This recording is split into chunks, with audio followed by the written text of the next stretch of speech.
Ju thatë se në këto momente pra mesazhi kryesor është largimi i qeverisë, por unë kam një pyetje, a ka apo shtrohen edhe çështje të tjera në protest, paktën siç ndodhte disa ditë më përpara, apo është vetëm largimi i qeverisë dhe a ka kërkesa të reja sot për shembull që nuk janë artikuluar më parë, i dëgjojmë për herë të parë? Sot nuk kam se të dëgjoj Andi, duhet themi kërkesat pasi jemi në raportim bashk, por ideja është disa nga shqetësimi kryesorit i protestuesve është dorëheqja e zotit Rama. Dhe nuk vjen një dorëheqje sepse qytetarët janë mbledhur në bulevard dhe kanë menduar që të kërkojnë largimin e zotit Rama. Filloi për shkak të zvërnetit, filloi për shkak të një situate mjedisore për mbrojtjen e ekosistemit dhe tashmë është zhvilluar dhe ka shkuar për një lëvizje politike për të kërkuar largimin e zotit Rama. Por këto nuk e kërkojnë për shkak se sipas tyre kjo qeverisje është arrogante ndaj qytetarëve shqiptar, kjo qeverisje nuk ka transparencë, kjo qeverisje është e përfshirë në korrupsion dhe kjo qeverisje sipas tyre nuk i shërben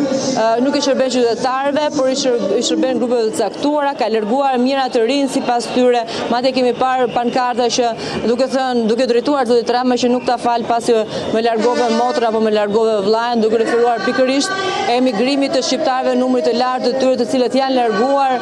nga Shqipëria për të gjetur një mundësi më të mirë në perëndim. Të gjitha këto janë arsye që sipas qytetarëve duhet që Edi Rama të largohet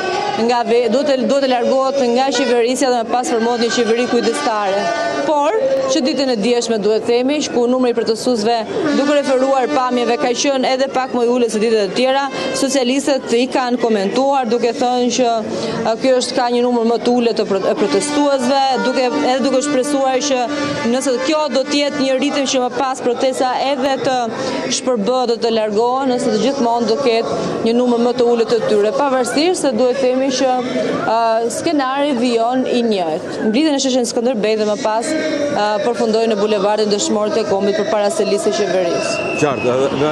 nëse ke mundur të bisedosh pra me organizatorët, Fiorella, si është organizuar protesta e sotme pra në teren? A ka ndryshime në itinerarin e marshimit, të paktën që nga dita e djeshme pas problemeve që patën 2 ditë më parë me rrugën e Rinasit, pra bllokimin e rrugës Rinasit. A ka ndryshime sot në itinerarin e marshimit? Që ditën e djeshme ata kanë vendosur që marshimi të jetë vetëm brenda unazës së vogël, por në të paktën në disa komunikime që kanë patur me disa prej organizatorëve, ata thanë që do vendosin në momentin që do jemi në bulevardin Dëshmorët e Kombit, në momentin që të marrë reforme të mblidhen të gjithë qytetarët e tjerë, pasi objektivi i tyre nuk është vetëm të marshojnë në rrugët e qytetit, por duhet të marshojnë një numër të lartë për të dhënë ato impakt që ata kërkojnë që të jetë një numër i lartë i protestuesve dhe qytetarëve që mblidhen dhe marshojnë së bashku në rrugë. Nëse numri i tyre do të jetë më i ulët se herët e tjera, atëherë marshimi do të jemi në afërsi në vende më të afërta dhe nuk do bëhen kilometra të tërë. Por duke parë si do të jetë pjesëmarrja, atëherë do marrin dhe vendimin për sa i përket si do jetë direktiva apo itinerari i këtij marshimi të ditës së sotme. Qartë, si paraqitet situata e sigurisë dhe çfarë pranie ka nga policia, le të themi atë? Duhet themi që kjo është një ndër protestat ku prania e policisë ka qenë pothuajse më e ulta si asnjëherë tjetër, shumë ndryshe nga protestat e Partisë Demokratike, ku gardet metalike apo radhët